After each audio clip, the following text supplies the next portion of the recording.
Hi everyone, तुमची पण skin खूप जास्त टॅन झालेली आहे का? आणि तुम्हीसुद्धा माझ्यासारखे अजिबात त्याला काहीच करत नसाल तर हा फेस पॅक फक्त एकदा ट्राय करून बघा. तर इथं 1 चम्मच हळद जी आहे पूर्णपणे आपल्याला जाळून घ्यायची आहे. पूर्ण करपवायची आहे हळद, एकदम काळी करायची आहे. त्याच्यात मी 1 चम्मच मध घालणार आहे.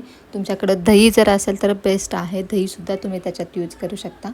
आत्ता माझ्याकडे दही नव्हतं म्हणून या 2 गोष्टीच मी ज्या आहेत त्या अप्लाय करणार आहे. असा मस्त हा फेस पॅक हाताने मी मिक्स करून चेहऱ्यावरती लावणार आहे. कारण बरेच दिवस झाले ना मी स्किनला इवन स्क्रबसुद्धा केलेलं नाही आहे. असा मस्त मानेला वगैरे फेस पॅक लावून घेतलेला आहे. आता फेस पॅक म्हणजे सुकेपर्यंत काय करणार ना, मोबाईल तर शांतपणे आपण बघू शकत नाही कारण एवढी सगळी कामं पेंडिंग होती. म्हणून मग दुसरा जो आहे तो ऑप्शन निवडलेला आहे घरातली कामं करण्याचा. आणि पटापट बेड वगैरे आवरून घेतला, झाडू वगैरे जो काही मारायचा होता तो मारून घेतलेला आहे. आणि रिझल्ट तुम्ही बघू शकताय, खरंच खूप जास्त छान आहे. एकदा